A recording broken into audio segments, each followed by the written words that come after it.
This is the You Need to Know podcast with your host, Tommy B.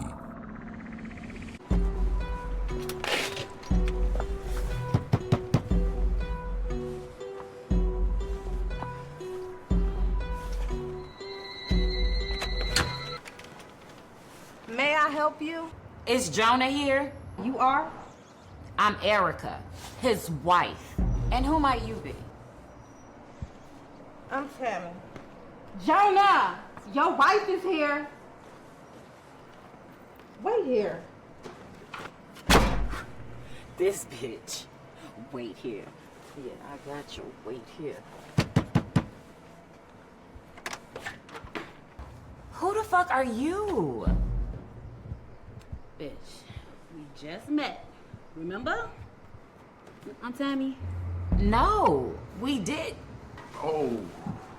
Oh, that's right. You got this bitch claiming to be your wife coming to my house. But you're not the person I just saw. Baby, it's not what it looks like, okay? Fuck?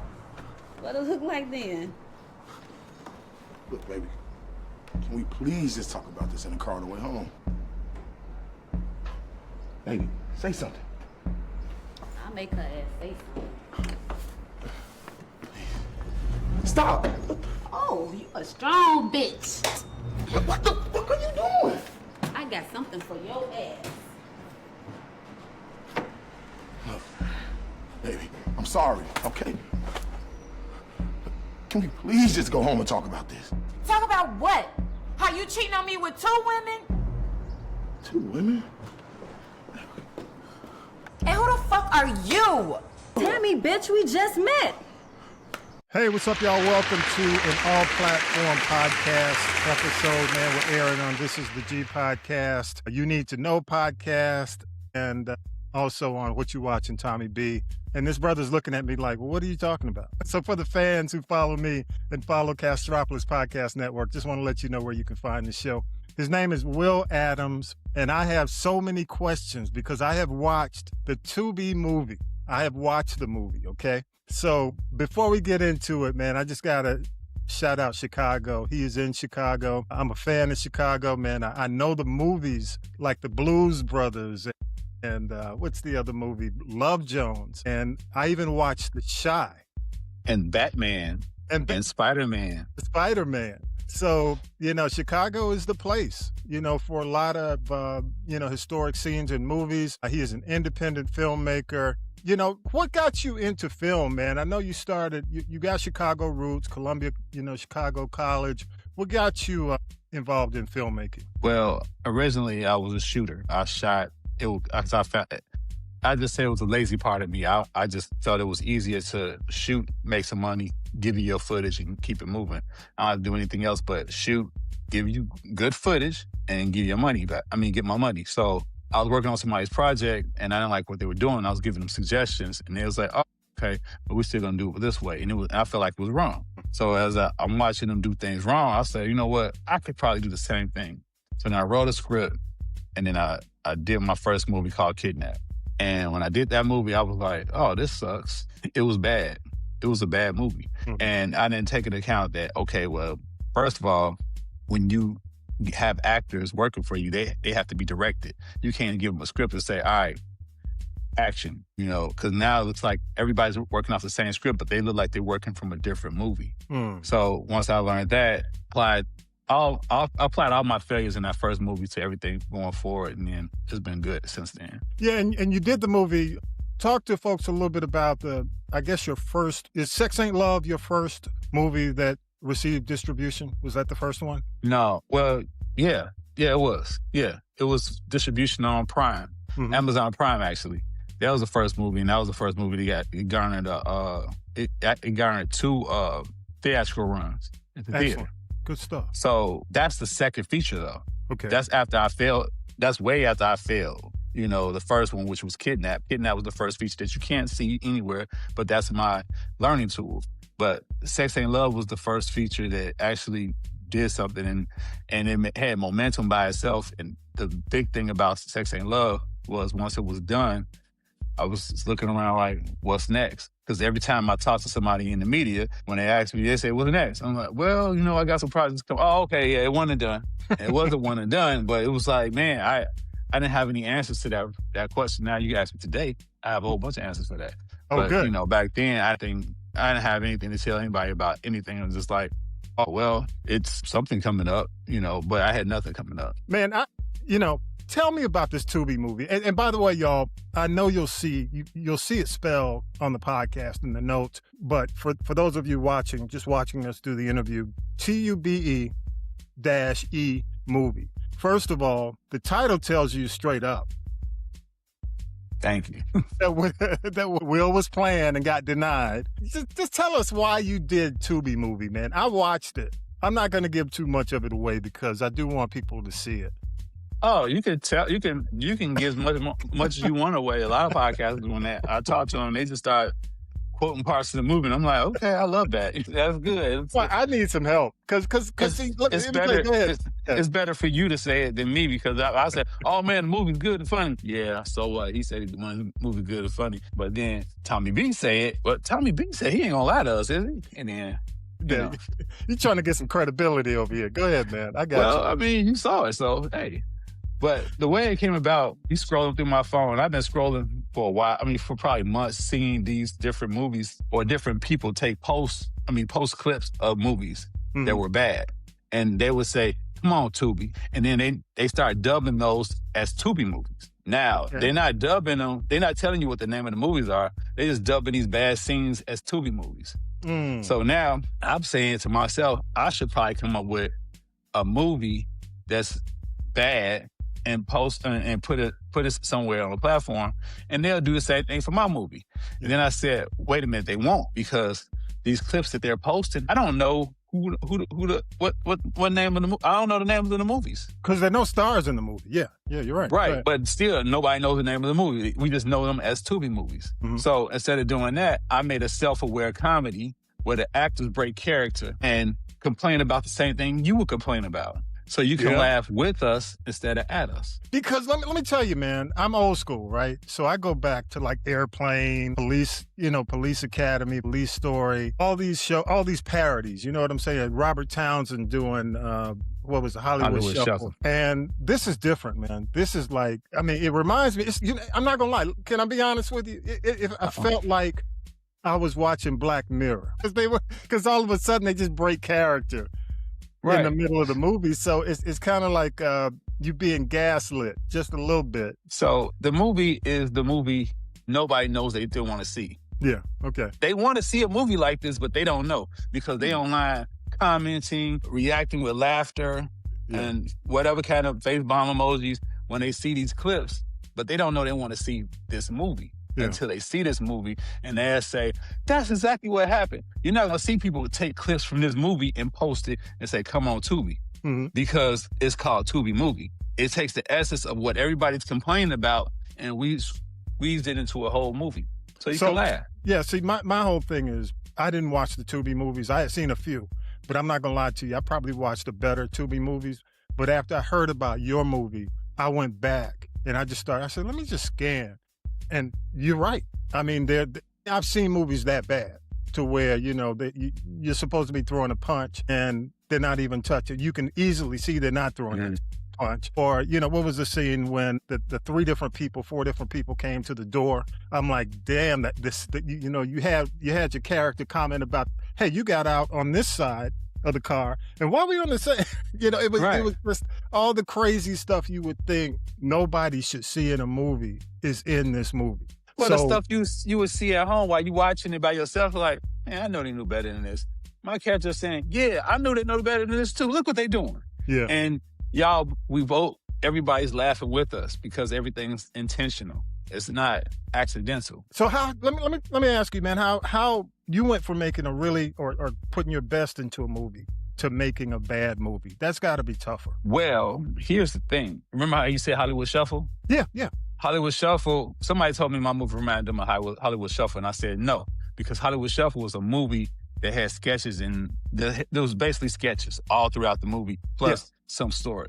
For me, this had to be the bad part, plus had to have a beginning, middle, and end. It couldn't just be a movie that's bad and just throwing different things, because it also becomes sketches. Mm-hmm. Yeah. So if everything's is along with the story, it started making sense more. Even though you're watching, it's like, wait a minute, this is bad. Yeah, this is bad, but it's actually good because we're making fun of the situation of bad movies in general. Now, we're not talking about any movies in particular. Mm-hmm. Just like in the disclaimer at the beginning, if this movie reminds you of anything you've ever seen, it's purely coincidental.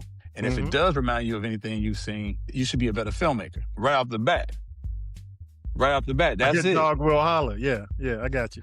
Yeah, I got you. So Adele Givens is in the movie. Damon Williams is in the movie. 30-year stand-up comic. Yeah. I think. You've got some pretty notable faces and names in this movie. So did they help you along the way? Did they give you some ad-lib or some pointers on how to make it worse? I'm just curious. We forgot about B. Cole. Oh, yeah, B. Cole. And you got one other person who's in one of the series. I think The Shy. I don't know. But go ahead. I'll come up with the name. But my point is, you got some vets. You got folks with chops. Did they bring that to the table when they say, okay, we're gonna really help you make it even worse? Did they step to the table and say, hey man, here's some ideas? No, they followed the script. Seriously, they followed the script. And the focus. I don't believe you, man. No, a lot of people don't believe it. But what's crazy is it was focused on making the comedians call out the bad stuff because they're usually in charge of the funny. You expect them to try to be funny or do some crazy stuff, but then like, hold on, where we at, man? My house. Anyway, let me he like kept looking outside, looking inside, like, wait a minute, So it was the better part to have them call out the stuff. Because that's the better formula, because you wouldn't expect the comedian to call out the stuff. You expect the comedian to kind of lean into it. No, they called out like, man, come on. Yeah. Did you see that dude with the microphone right there? And then the other act like, what man? What dude with the microphone? No. That's the type of thing that nobody would expect. Right. And then since they're comedians, it really hits even harder because they're always in charge of the funny. So you had and I'll just clean this up. You had Adele Givens, Damon Williams, Brendel Cole, and Philana Sanders is the one I was referring to. Who was the baby boy who was older than the parents? Kareem Ali. Kareem Ali. It's like, how long did it take you to put it together? How long did it take you to write the story? To write the script? 4 days. 4 days?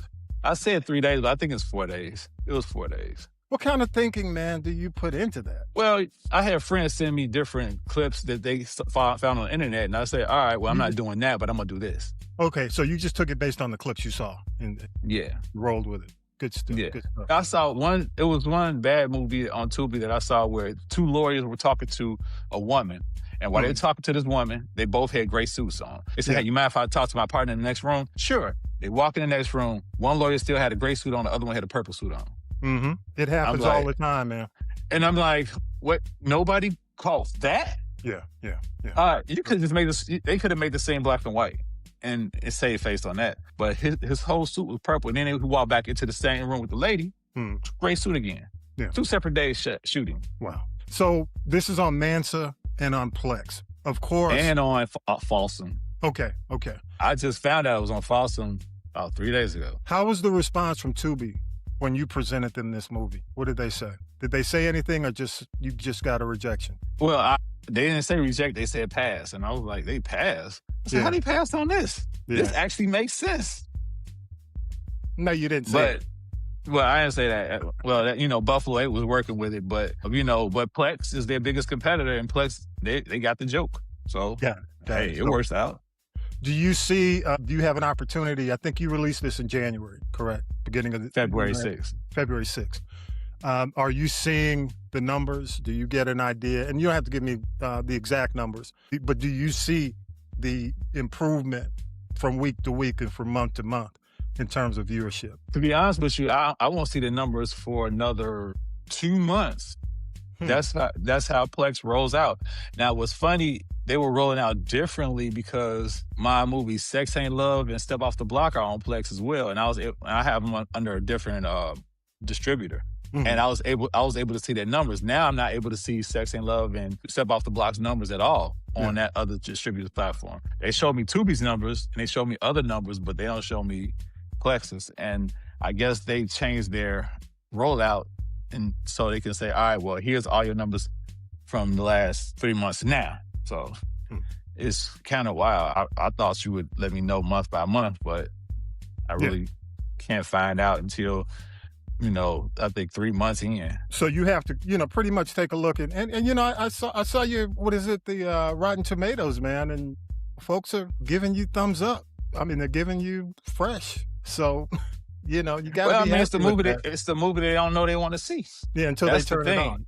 Yeah. Well, and then it was like, this is what I be talking about. And that's what people usually tell me. And anytime somebody will see it, they say it's funny as hell. It's only been a couple of people that I felt like I didn't dumb it down enough for them not to understand it. They didn't understand it. They just said, I didn't see where you were going. I said, you didn't see where I was going. You didn't like when you first hit, the name by itself let me know. And I was like, okay, the name by yourself. He said, I don't know what a Tubi movie is. I said, you know what a Tubi movie is? I was like, ooh. So it made me feel a little self-conscious, like maybe I missed the mark. And then I talked to like 30 other people, and it was like, no, I knew exactly what the movie was about. I was like, oh. But I was really stuck on that one person. And that's the lesson that I could tell anybody. Don't worry about who's not supporting you. Worry about who's supporting you. You focus on that. I want to stand in front of you for like an hour, 10 minutes, a day, month, trying to get you to watch my stuff when you got probably hundreds of thousands of people that just want to hear from you and say thank you for watching my stuff. Those people you should focus on. Looking back, and you talk about movies, you're a filmmaker. What movies influenced you the most when you take a look back? Your generation. I'm old school. I'm not sure how old you are, Bill. But you're probably the same age. We probably are. I just don't have no hair on my face. But what movies influenced you, man? Going back to childhood, like what did you see? I'm gonna tell you, are you talking about for this movie? No, I mean overall, man. Because one thing I know about people who are into movies, they love movies, and they've been watching movies all their life. Throughout their life. So, what movies influenced you, just overall? I don't know. It's just storytelling in general. Something has a good story. Okay. Now, what I guess somebody picked up on, which was fun for me because nobody picked up on it. Except for the first person who interviewed me from 26 North Halsted. This movie, the way it comes on, the title, does it remind you of anything? Well, you try to be a little, how do you say it, Tarantino-ish? There you go. Guy Ritchie-ish. There you go. There you go. There you go. And see, because Pulp Fiction is told backwards. It's told... It's not, it's not a... Well, this is the linear fashion. This is linear fashion. This is linear, but it's told like different. the way the titles come up, Pulp Fiction. Yep. Somebody said... Even the poster reminds me. Yeah. Somebody said when they were in the car, they might as well been talking about Royale with cheese. I was like, you got it. Okay, cool, you got it. Hey, that's fine, and then the movie starts. So Tarantino was a big influence, just overall in terms of for just the opening and how it moved, how this one moves. Because I wanted to feel familiar. Yeah. That's what I wanted. I wanted to feel familiar without doing anything like he would do, except for the title and how it opens up. Yeah. I wanted it to feel familiar. Okay. So, man, when it comes down to your next movie, what's coming up based on everything you've done? You don't necessarily have to give me a plot, but what genre do you think right now is important as a filmmaker, man, as an independent filmmaker? What genre would you want to tackle more than anything? Well, as an independent filmmaker, the best for anybody, not just myself, but comedy. And the reason why I say comedy is because comedy is, straightforward. Mm-hmm. Everybody likes to laugh. When you think about any type of drama, you think of drama like this: coffee and hot chocolate. You like coffee, I like hot chocolate. So if you have a drama that you want to show me that's about coffee, I'm not going to like it because I like hot chocolate. I don't like that. And it's just according to your taste. It's according to what you experience. It's according to what you understand. So that drama that's about coffee is not going to hit me at all. Mm-hmm. So those are hard unless you have a big enough platform where people will just follow you off the edge and just go anywhere with you. And that's when you get to the Spielbergs and the Tarantinos where anybody just whatever. But as an independent filmmaker, you need to stay. Well, for me personally, I want to stay along comedy because everybody loves to laugh. Even if I do dark comedy, it's still funny. Okay. And you'll still get the joke. So when it comes down, and I'm going to look at the season, we're past the Oscar season, Sinners for you. Now, I know that's a big movie. It's got Warner Brothers money behind it. Black director, you know. How do you feel about a movie like Sinners in terms of how it hits the public? Now, again, it's got a machine behind it. Very different from an independent filmmaker, but your thoughts? When I saw it, I was a little bit upset. Okay. Because, see, the thing is, when you saw a Tubi movie, you said you see some Tarantino influence. When I saw Sinners, I saw Dusk Till Dawn. Okay. And I watched it, and I was like, and I'm sitting in the theater, I'm like, this is Dusk Till Dawn. Got a lot of similarities, but yeah. The brothers, you get what I'm saying? It's Dusk Till Dawn. Okay. It was crazy, and I was like upset because it wasn't new to me. Okay. If I'm looking at this and I'm like, this is Dusk Till Dawn, and you know, later on, I'm saying this, and then all of a sudden I'm reading, just happened to run into an interview with Ryan Coolidge saying, yeah, Dusk Till Dawn was a big influence. It was the only influence. Dusk Till Dawn, it upset me because I felt like it wasn't new. When Dusk Till Dawn came out, for the time it came out, now what's funny about that movie is I did not know what it was about when I saw it. Okay. So we had the Dollar Show here, and I went with a friend, and we double date, went to the movie to see Dusk Till Dawn. And then it turned into a vampire flick, and I was like... Crazy. Right, because it was a bank robbery, they trying to get away, and all of a sudden, you know, vampires. It was like, what? I didn't see it coming, because I never heard of the movie. Yeah. But then I'm watching this movie because I'm a writer, and I'm seeing the similarities in some of the story, and I'm like, they stole some money from somebody up in Chicago, and then they went down south trying to get away. It's like, oh man, this is Dusk Till Dawn. Yeah, well, you had Tarantino and Clooney were brothers. A little bit different, you know, in terms of how, you know, the modern day. But I could see you, because you're a Tarantino fan, immediately. If you've seen Dusk Till Dawn, you're gonna go in and say the same thing. You probably will. But when you look at, man, the black director and some of the black directors who have done some movies, you look at Coogler, you look at his track record, the things that he's done. Do you get any inspiration from that in terms of maybe what you'll do in the future? No. Because as we said, Tubi movie is told in a linear fashion. It has the element of how Pulp Fiction started, which is the credits to make it feel familiar. So once we get to the car scene, there's some more familiarity, and then we move forward to the story. But as far as, no, I haven't seen anything that moves me like that. And when I saw Sinners, and this is probably people on your podcast is probably gonna beat me up about it, but when I saw Sinners, I was like, this Dusk Till Dawn. I wasn't impressed because it was a story that was already told, but you just told it a little differently with black people. That's it. So let me ask you, independent film, get away from Sinners, Coogler, the Warner Brothers machine. What independent film has given you that kind of motivation, or any motivation to move? Have you seen any? Well, I just seen the clips online. Matter of fact, a guy from a podcast recommended me, I can't think of the name of the movie, but he recommended me a movie. Okay. I'm gonna watch that movie because I said I would. But as far as what influenced Tubi movies, what I've seen clips of. Yeah, from Tubi, you know, yeah. But I'm talking about what I'm saying. Forward. Yeah, going right. next. I haven't seen any. It hasn't been any independent films out there that I felt like were like, oh, okay, I see what Yeah. So this is going to be the Will Adams universe. You just go create in a vacuum, you know. Which honestly, that's going to get you the most creativity. Well, F. Gary Gray, he doesn't. He's not an influence on me, but I love the fact that I can't tell that he did it. So he did. That movie he did Friday, but he also did the movie with Jamie Foxx. Yeah, he did Set It Off too. Yeah. Well, no, the movie with Jamie Foxx and Gerard Butler. Okay, yeah. Was it the President movie? It's when Gerard Butler, his daughter and his wife got killed by these people. They got off. Oh yeah, I know which one. Citizen. Yeah. Yeah, I know which one. Yeah, he's in prison. I know which one you're talking about. Yeah. Yeah. I can't. He also he did The Negotiator. Yeah, The He Negotiator. did The too. Italian Job. Those are movies that I had no clue he did. That for me, that's the inspiration where you see a movie that I've done. Like when Quentin Tarantino does a movie, you know Quentin Tarantino did the movie. Yeah. But yeah. you know, you have something like The Negotiator with Samuel Jackson. Samuel Jackson, yeah. And then you have The Italian Job with, this is all white cast, right? Yeah. Pretty much, yeah. Yeah, for the most part. That's Edward what Norton, the Mark Wahlberg. Mark, yeah.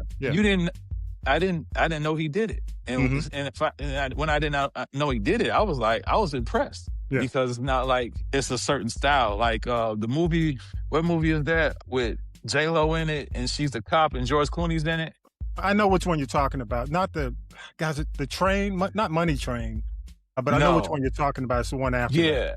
He's a cop, and she's a cop, and then George Clooney's on a run guy who's broke out of jail. Right. He did that movie, and I think he did Ocean's 11. And I'm watching it, and I'm like, this seems so familiar. So then I looked up Ocean's 11, and he did Ocean's 11. And I don't want to be that way. So that when you say influences, I don't want to be that director. I'd rather be influenced like by F. Gary Gray, and you not know I did it. And what are your thoughts? What are your thoughts? Adams did it. I can honestly say that. And he did. He did Training Day, The Equalizer. Well, the Michael movie is going to be very different from him. I'm interested to see what he does with the Michael movie. But yeah, go ahead. I mean, The Equalizer, I felt like was okay. Okay. And I actually got into it with an older guy because he was an older guy, and him seeing himself like The Equalizer, is for his generation opposed to my generation. How old was he? He was like in his 60s when it came out. And okay. Yeah, so he was very upset about me saying, I said it was okay. It wasn't. That's a damn good movie. You don't know what you're talking about. Okay. Yeah, because keep in mind, man, for older generation, and this is gonna sound crazy, but The Equalizer used to be it was a TV show. I know. My for grandmother old watched school, it. For the old school.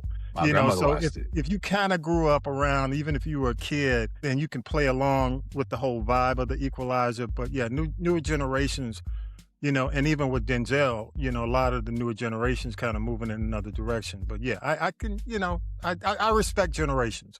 Not all generations, not every generation is going to appreciate what I like, But yeah. I understand what you're saying. But I don't, for me, it wasn't a generation thing. It was more like The Equalizer. I mean, I just knew the one that my grandmother used to watch that I used to watch with her when I was younger. Okay. Yeah. So that's why it didn't rub me in the same way it rubbed him. Gotcha. And Training Day, I felt like Training Day was decent. And, I don't like... Go ahead, man. No, I'm not going to say... I feel like it was good, but I hate that he had to play a dirty cop in order to get his flowers. That's what I hated about it. Yeah.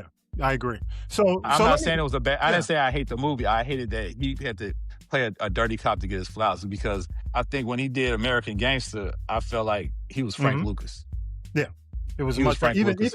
Even when he did Malcolm X, he should have gotten something from Malcolm X. So yeah. I agree. A lot of people said that, and even it's just like when Halle Berry got banged out by, dude. Billy Bob Thornton. Yeah. They gave her flowers for that. Like, come on. Well, let me ask you something even more recent. You got Tiana Taylor in the movie One Battle After Another. Did you see One Battle After Another? I thought that was the best movie of last year. Really? I really thought that was the best movie of last year. I saw a lot of movies last year, and that was the best movie that I saw last year.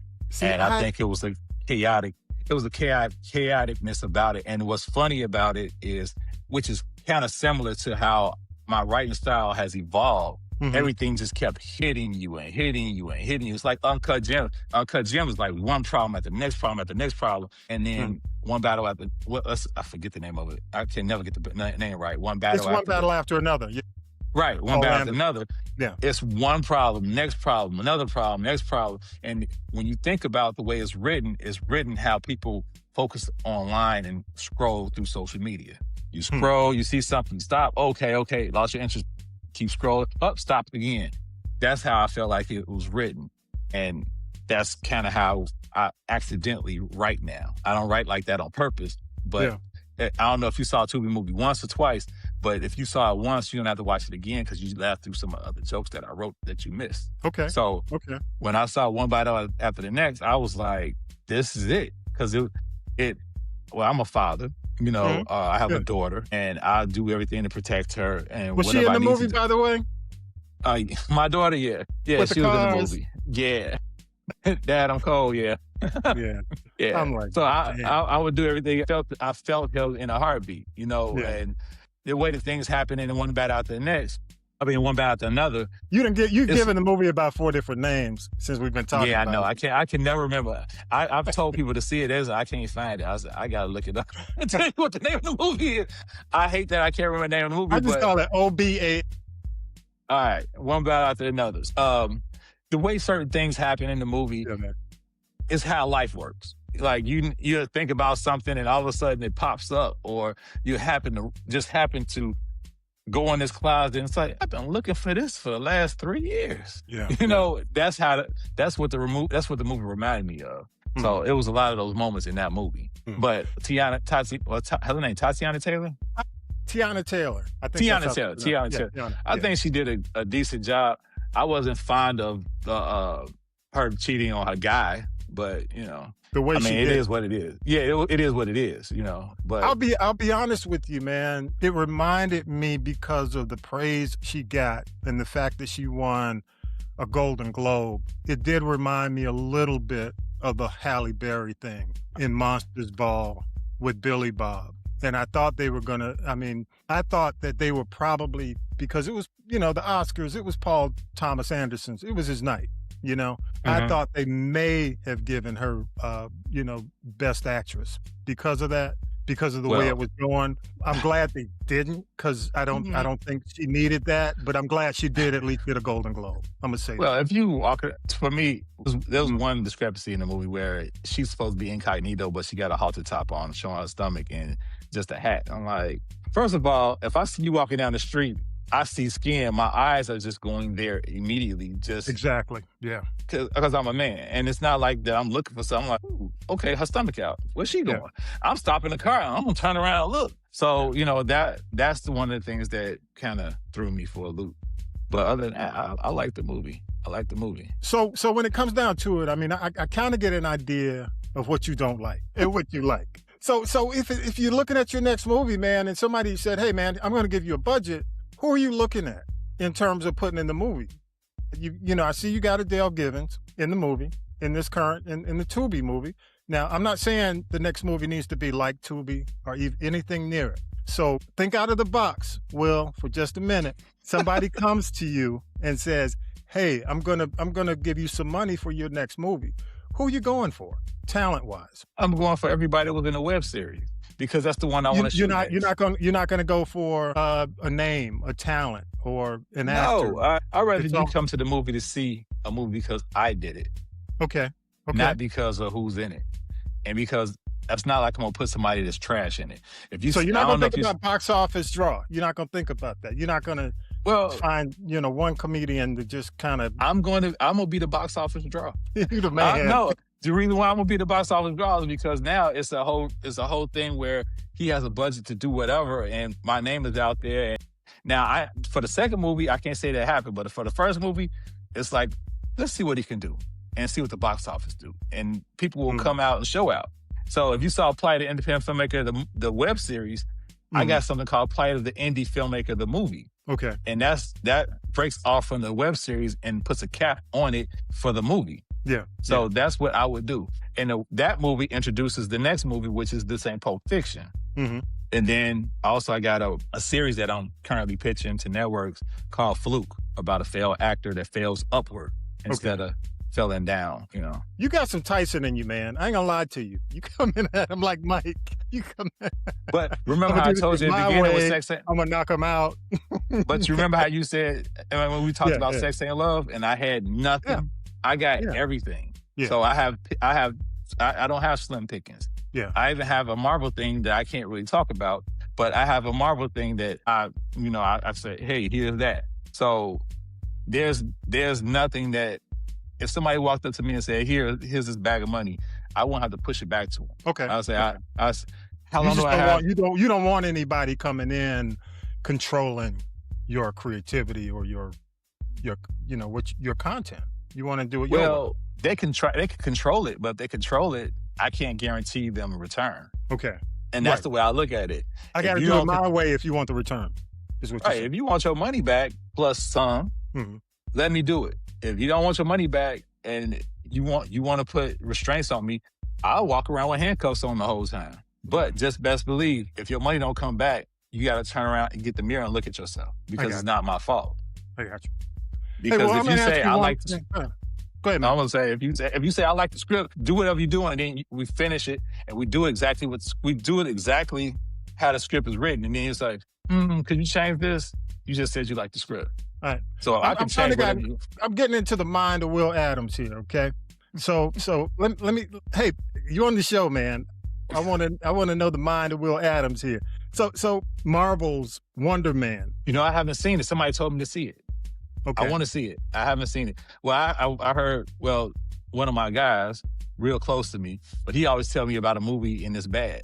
He told me Marvel Man was bad, and I was like, for real? It looked like it's decent. Wonder Man. He said, man, Wonder Man is bad. And I was like, really? I said, you serious? He's like, yeah. But he's told me other movies were good, and I was like, man, that movie was straight trash. Yeah. So I can't go off of what he's saying, but I'm going to see it. Well, let me say this to you. Based on what you just told me, I'm going to go out on a limb and say I think you're going to like Wonder Man. I think based on what you told me, based on what you went through, what you've gone through, and your future, what you're looking toward, I think you're going to like it. I think it's something you're going to like. As a filmmaker, I think it's something. And let me know. I want to know. So you can tell your publicist to shoot me a note, but I'd love to know. Well, hey man, let's do this. Tell people, because there are a lot of folks out there, man, who want to get into film. It's very different from back in the day when you had to go through a major studio for distribution. Just like the record labels, you no longer need them as much because you can do a film, you can find your own distribution or find ways to get it to go viral and build an audience. What do you tell people who are doing what you do or want to do what you do? What do you tell them? It's a lot of people think they're doing what I'm doing. And it's weird because I would love to help them and I want them to be better, especially coming from Chicago, because if you watch this movie and they say, well, if you love this person, because this director's from Chicago, this other one is from Chicago too, but if this movie was bad, you're not going to watch the next movie. So it's beneficial for me to help the next person. So what would I tell a person who's trying to do what I do? Learn how to write, learn how to shoot, learn how to direct, and learn how to time manage. Because one of the things that I do well on set is manage my time well. We take 2 hours to shoot. I get there an hour before. The crew gets there the hour after I get there because I set up all the equipment. And then the third hour, the talent get there. So when they get there, we in and out in 2 hours. Time is money. Time is money. And make sure your cast show up on time, because one person don't show up on time, that sets the precedence for everybody else to do the same thing. And they stop respecting everybody else's time. So those are the things that I recommend for somebody who's trying to do what I do. Good stuff. I've seen Love Jones, and I mentioned it to you. I don't know if you've ever seen it. I love Love Jones. Excellent movie. The director who did that just disappeared. That was his last movie. One and done. One and done. And it wasn't because, from what I'm hearing, and I didn't know if you knew, because I think he's from Chicago as well. It wasn't because of a situation where he just didn't get offered any more movies. I think he just didn't want to do it anymore. So, but Love Jones is one of my favorites too. I can tell you, being on set and having troubles, that will rub you the wrong way. I mean, just working with certain people in the past, like I got another friend that say, oh yeah, when I see people not show up on set anymore at your movies, or not even get called for anything new that you're doing, I know you're not working with them anymore. Because I had a bad situation with them. If I have a bad situation with them, it's like, you know what, we're gonna get through this, but after this, you will never see me again. And I'm not gonna be mad. I'm gonna still be the same. Oh, how you doing? All right, go over there, get your money. That's how you get paid. And all right, that's it. But after that, I won't talk to you anymore because I don't need to. I know I can find another person to do the same thing you did, but show up on time. Know their lines. Those are the things that really rub me the right way, showing up on time and knowing your lines. Yeah. I've got a few more questions, man, and this is more about TV. I watched The Chi, and I've been with The Chi probably since season 1, dipped every now and then on some of the seasons, but caught up. Thoughts on this? Have you watched The Chi on Showtime? Yeah. No disrespect to the showrunners or the directors, but because you're in Chicago, give me your thoughts, man. I wanted to ask you this because you're in the city. This is their final season. It's really not Chicago, bro. Mm-hmm. It's any town USA. It's not Chicago. We know a lot of the characters speak New York, but it goes back to the people who are writing it. The people who are writing it they're not like you and I. That was and one then of the when you know the streets of Chicago, and they mentioned something like 79th in Chicago, where Happy's Liquor Store has been there forever until they closed it, I think, last year. Happy's Liquor Store has been there forever. And they say, we're going to be on 79th and Cottage Grove and then they're in Nevada. I'm like, that's not 79th and Cottage Grove. Mm-hmm. So, and matter of fact, when Jason Mitchell was on the show and he was arguing with his girlfriend, saying he said something like, you gonna clown on me? You gonna act like that because you from Hyde Park? Hyde Park is a real place. And I'm from 63rd and Yates. I'm like, you from the lake? Because 63rd and Yates is the lake. That's where the lake run, Lake Michigan. Yeah. Yates stopped at 71st Street. So when you say 63rd and Yates, that's the Lake Michigan. So it's that's certain kind of things high like, dollar, right? I'm like, well, he from where boats are. I mean, yeah. Atlantis. But to me, I felt like it wasn't Chicago. Okay. How far have you followed? How far have you gone? Have you been watching? The first season. You ducked out? Yeah, because, so me and Lena Wade, we went and talked to some students at Columbia College. Okay. Twice. The first time we talked to students at Columbia College is when she helped produce Dear White People. Yeah. And Dear White People, it came to theaters the same day Sex Ain't Love got released. Mm-hmm. And then she came back, and I was still working on Step Off the Block. When we came back, I wasn't really working on anything. Our old teacher asked us to come talk to the students. And then she was talking about The Chi, and then she's like, if you do something wrong, I'll just kill you off the show. Just nonchalantly. And, the message that I really wanted to have for the students there, because they were really like, I want to work with you, I want to work with you. You were a student at Columbia College with all this equipment and these other kids that know how to do the stuff that these big studios do. You're a writer, write a script, grab you a cameraman, grab you an editor, grab you a director, and put together a project you could leave Columbia College and be proud with. I didn't do that when I left Columbia College. I didn't think that far ahead. I didn't think, because I was writing my own stuff and starting to write, and I started trying to shoot my own stuff while writing my own stuff, while even being in my own stuff. Right. I was just telling them, look, you have a lot of stuff at your disposal. Some people that will work, that probably would need to get paid tens of thousands of dollars to do what you need them to do, but will work for free, and you got all this equipment here.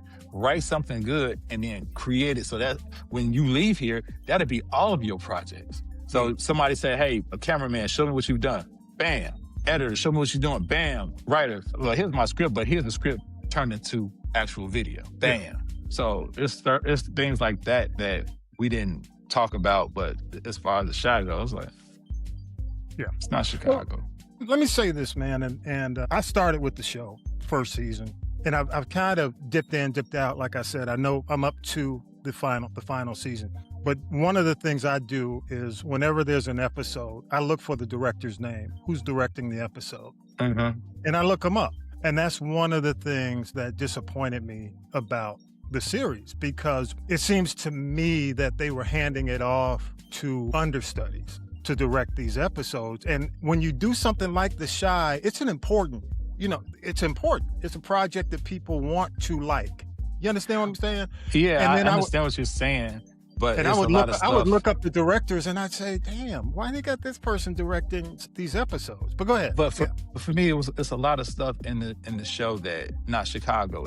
See, that's a big thing for you. You live there. Dealing with all facets of life in Chicago, from drug dealers to judges to, businessmen. I don't know any street cat, no gang members that's walking around with a transgender anything. And that's nothing against transgender people. I don't know any that's going to live to tell the tale. that's going to be the leader of anything in Chicago. That's just not going to happen, you know? And that's just from my personal experience, from what I've seen. Okay. And like I said, there's nothing wrong with it, but it's just something I've never seen. And I felt like they were introducing something into Chicago that really wasn't Chicago. Got you. Okay. Fair enough, man. Fair enough. Last word, man. I'm gonna pass it to you. Just final thoughts, man, before we wrap it up. Okay, well, watch Tubi movies. Make sure you watch it. Go to my website, lokeky.com. You'll be able to see not only this Tubi movie, but a list of other stuff that I have down there. And give them the website. Give them the website one more time. I'll make sure it's LOKEKEY.com. LOKEKEY.com. Excellent, man. Excellent. The movie is remember, Tubi movie. I didn't say there was anything wrong with trans. You didn't. You didn't. It wasn't. It's not yeah. Chicago. It's not Chicago. It's not Chicago like. And from my perspective, from the things that I've seen, and I say I've seen the street, I've seen the corporate, and I've seen political. And from the street side, never have I ever seen anything resembling that. Because in the street, that if somebody call you a derogatory statement meaning something is gay, those are fighting words. Well, you're just saying that a director is taking creative license in a situation based on a lifestyle. And I'll just leave it at that. I mean, I don't think that's anything negative. You're just saying, you know, that sometimes, I mean, it still is. I mean, it's going to wrap up, probably going to be the most viewed series or Black series based on the numbers in the history. I don't know. But that's what the network is pitching. This is what I suggest. Yeah. Interview somebody else from Chicago about that. There's not a filmmaker. Well, ask them about it. You know, I think, Will, you're a filmmaker. You're out there. You're talking to the people. I'm saying somebody else is not a filmmaker. Okay, yeah, absolutely. Because this is the first time I really ever even said anything publicly about it. Because, you know, You're just saying based on what you see versus what is portrayed in the TV series. Yeah, and for me, I really, and it's just like with 50 Cent with the Powers, I get tired of seeing us be drug dealers, you know? We more than that. When Donald Glover did Atlanta, I love that. Because Atlanta was an excellent series, man. Right. And that's what basically Fluke is Atlanta on with a little a tinge of Curb Your Enthusiasm on steroids. But we're not just drug dealers, you know? We're not just that. We're not just always struggling. We are lawyers. We are doctors. You know, those are the things that we are. But, you know, it's like everybody is trying to push toward that. And it's not how we are. Yeah, you know, they'll sit there and eat it up like, what are they doing now? But no, it's just like watching sex in a movie. I'm like, what we doing? Light porn? Yeah. All you doing is eating up time on the clock. That's it. Yeah. Clickbait. Yeah, that's it.